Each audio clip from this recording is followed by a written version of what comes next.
Shalom, selamat pagi Bapak Ibu dan Saudara pendengar Blessing Morning yang terkasih dalam nama Tuhan Yesus Kristus. Kita bersyukur pagi ini kita berjumpa lagi dalam renungan Blessing Morning.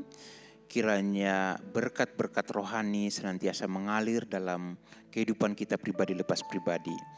Kita akan memperhatikan firman Tuhan dari kitab Roma pasal yang ketiga ayat 23 dan 24. Demikian firman Tuhan. Karena semua orang telah berbuat dosa dan telah kehilangan kemuliaan Allah, dan oleh kasih karunia telah dibenarkan dengan cuma-cuma karena penebusan dalam Kristus Yesus. Mari kita berdoa. Terima kasih untuk firman Tuhan yang Tuhan berikan bagi kami pada pagi hari ini. Kami akan merenungkannya. Kami berdoa dan minta, biarlah Tuhan yang berbicara kepada kami, di hati kami, pribadi lepas pribadi. Dalam nama Tuhan Yesus Kristus kami berdoa, haleluya, amin. Bapak Ibu dan Saudara pendengar Blessing Morning yang terkasih dalam nama Tuhan Yesus Kristus. Dalam kehidupan sehari-hari kita sering mendengar orang berkata, jangan sampai berurusan dengan pengacara. Wow, kenapa? Atau mengapa demikian? Alasannya sederhana. Biaya jasa hukum sangat mahal. Dan banyak orang mengeluh karena proses hukum dapat menguras tenaga, waktu, dan terutama biaya. Seorang pengacara adalah profesional yang memberikan konsultasi pendampingan dan pembelaan hukum. Mereka biasanya menolong klien untuk menghadapi persoalan hukum, menegakkan keadilan, dan melindungi hak-hak mereka sesuai aturan yang berlaku. Walaupun mahal, ketika seseorang terjerat dengan masalah hukum, ia akan tetap mencari pengacara. Mengapa?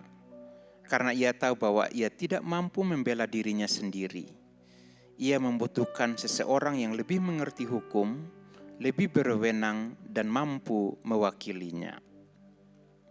Firman Tuhan pada hari ini mengingatkan kita bahwa secara rohani kita semua berada dalam masalah hukum yang sangat serius. Roma 3:23 mengatakan bahwa semua orang telah berbuat dosa. Tidak ada pengecualian. Sekali lagi, tidak ada pengecualian. Semua orang telah berbuat dosa. Dan konsekuensi dari dosa adalah maut atau hukuman kekal yang tidak bisa kita hindari atau bayar dengan usaha kita sendiri.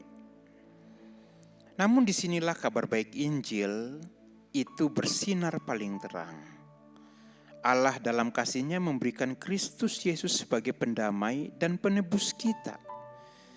Ia menjadi pembela yang bukan hanya mendampingi kita, tapi menggantikan kita sepenuhnya. Ia membayar harga yang tidak mampu kita bayar. Ia menanggung hukuman yang seharusnya kita terima. Dan semua itu diberikan dengan cuma-cuma oleh kasih karunia. Oleh karena kasih Kristus inilah yang menjadi inti Natal. Allah datang menjadi manusia, bukan untuk menagih hutang dosa kita, tetapi untuk melunasinya. Karena itu, saat kita merayakan Natal di gereja, di komisi atau persekutuan, di keluarga atau komunitas kita, marilah kita merayakan dengan pemahaman yang benar. Natal bukan sekedar suasana hangat, dekorasi indah, atau perayaan yang meriah. Natal adalah undangan untuk hidup dalam identitas baru. Hidup yang telah dibenarkan oleh Allah. Hidup yang telah diperdamaikan dengannya.